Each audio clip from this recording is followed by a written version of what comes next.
Assalamualaikum dan salam sejahtera. Anda bersama saya Liza Hassan dalam Sinar PM 5 November.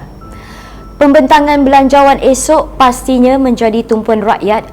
Mana tidaknya, sudah pasti mereka mahukan kerajaan meringankan beban mereka sepanjang mengharungi kesan pandemik COVID-19. Dan antara desakan rakyat ialah mereka mahukan kebenaran pengeluaran simpanan kumpulan wang simpanan pekerja KWSP. Desakan itu menarik perhatian seorang ahli ekonomi apabila beliau menggesa kerajaan meningkatkan perbelanjaan bantuan bagi membantu keuangan golongan yang terdesak, tetapi tidak membenarkan rakyat mengeluarkan simpanan KWSP.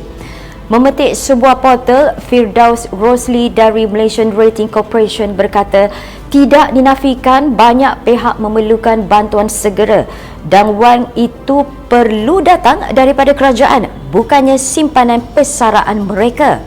Jelasnya KWSP tidak boleh dilihat sebagai solusi bagi kehilangan pendapatan kerana bantuan kepada rakyat perlu ditanggung oleh dana negara baik melalui percukaian, hutang atau sumbangan daripada syarikat yang berkaitan kerajaan GLC. Solusinya dengan mengagihkan semua kekayaan dan ia harus datang daripada kerajaan yang boleh meningkatkan perbelanjaannya dan tidak perlu terlalu bimbang tentang hutang pada ketika ini. Dan semalam Perdana Menteri Tan Sri Muhyiddin Yassin berkata Putrajaya masih lagi mengkaji cadangan pengeluaran simpanan daripada akaun 1 KWSP. Masih mengenai isu pengeluaran simpanan KWSP, Menteri di Jabatan Perdana Menteri Ekonomi Datuk Seri Mustafa Mohamed yakin kerajaan akan membuat keputusan terbaik berhubung cadangan pengeluaran wang tersebut dengan mengambil kira semua faktor sebelum belanjawan 2021 yang akan dibentangkan esok. Jelasnya ada perkara yang senang untuk dipertimbangkan oleh kerajaan, namun setengah perlu ada diteliti dengan lebih terperinci. Mengulas selanjut, beliau berkata KWSP mempunyai dua akaun, iaitu satu akaun persaraan ketika 55 tahun dan akaun kedua boleh dikeluarkan untuk pembelian rumah dan pendidikan.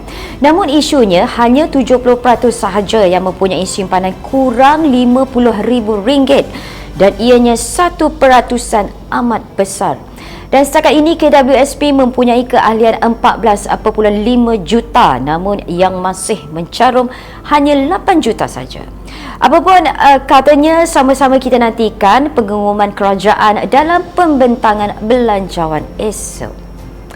Lain pula kisahnya di Parlimen. Hari ini, Speaker Dewan Rakyat Dato' Azhar Azizan Harun menyangkal tuduhan tidak berasas yang dilemparkan terhadapnya tentang keputusan membenarkan hanya 80 ahli Parlimen masuk ke Dewan Rakyat bermula esok.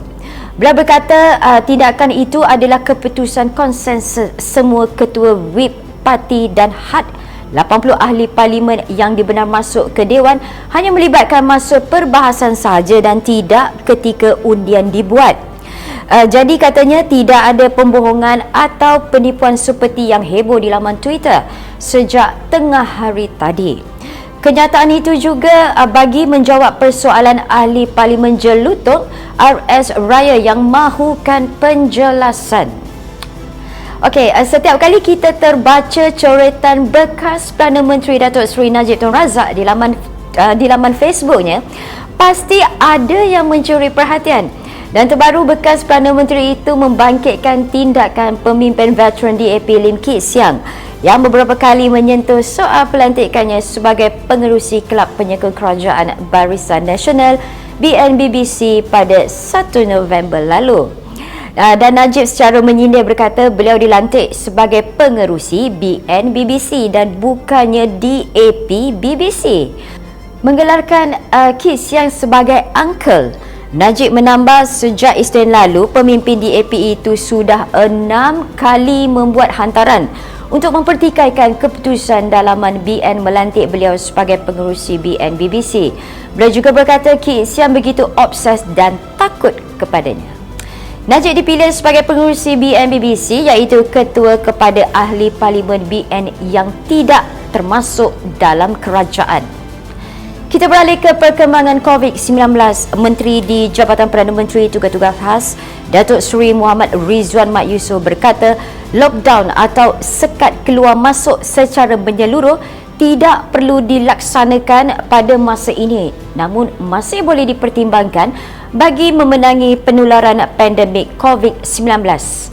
Beliau berkata Malaysia kini dalam peringkat pemulihan dan melaksanakan langkah dasar keluar menerusi perintah Kawalan Pergerakan Pemulihan secara berhati-hati dengan pembukaan berperingkat hampir ke semua sektor ekonomi dan sosial berpandukan prosedur operasi standard SOP.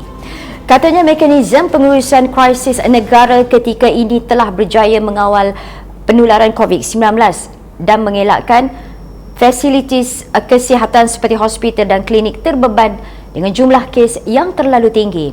Beliau berkata demikian ketika menjawab soalan Datuk Seri Syahidan Kasim BN Arau di Dewan Rakyat berhubung mengapakah kerajaan sehingga kini tidak melaksanakan sekat keluar masuk memandangkan berlakunya peningkatan kes COVID-19. Sebelum kita akhiri Sinar PM hari ini, jam kongsi rezeki bersama Karangkraf Medicare, jana pendapatan tanpa modal besar hanya di rumah.